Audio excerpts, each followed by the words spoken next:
And Polaris is out on the line already. They're holding that one up. So is SDC's Envy, which is green. And even spinning the wheels for our WRCT coverage, you can go to floatingthetaco.org. Both on the ground right now. It's on a website now, huh? Yep.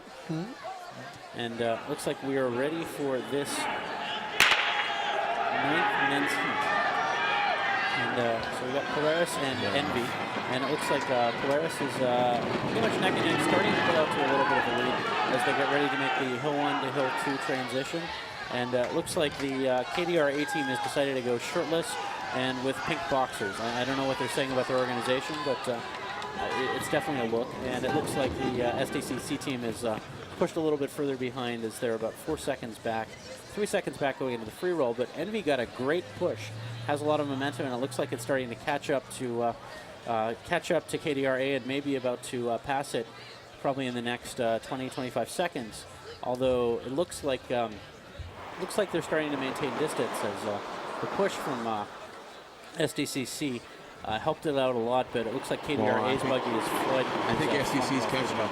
Right here, the stop sign, they're closing the distance. This turn is 5 seconds crucial. at the stop sign. Yep, and it looks like SDC is going to try to pass on the outside. At transition, SDC coming around the outside, still behind, but this is going to be an interesting shoot turn. They are both pretty much hit the shoot flag at the same time. SDC took a very tight line. That was a very big cut. Rolled through nicely, cleanly done, rolling their white wheels. The orange-wheeled blue buggy from KDR now lagging uphill 3. The SDC rolling out very nice. They rolled about 7 windows, looks like. KDR's pusher did a tap and run, so it's very difficult to judge. And here they are approaching the 3-4 transition. Here we have a C team now that is far, far ahead of an A team. And KDR had very high hopes on their new buggy here, and maybe some good technology that they're getting from their alumni. And I don't think that KDR A is going to catch the C team. No, and I've got to wonder whether or not the pink shorts might be constraining their motion, as definitely not performing too well in pink shorts, whereas KDR went for the more traditional kind of tank top with shorts. But 4-5 exchange at about a 157, so add 15 to that, we're looking, what, 212? Is that what I'm thinking? Probably add close to about 18 to it, but yeah, probably 214, 215. That's a nice C time. Right in the middle of the pack, especially for C teams. And they are getting closer as KDR is starting to catch up closer to the finish line. But it looks like SDCC will cross at 217, and KDR will cross it closer to 218, 219. Very nice C time. Yeah, they might actually get them. They might save them.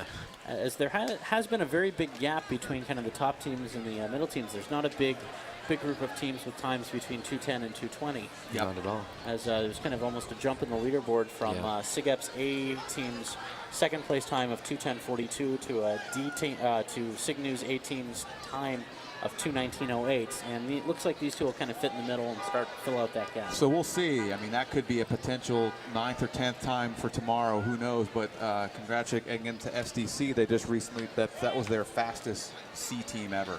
And we have still yet to see 12 new buggies to hit the track this morning, I guess. Yep. And so speaking of those new buggies coming up, we have Fringe's B team in the next heat against the SAE A team.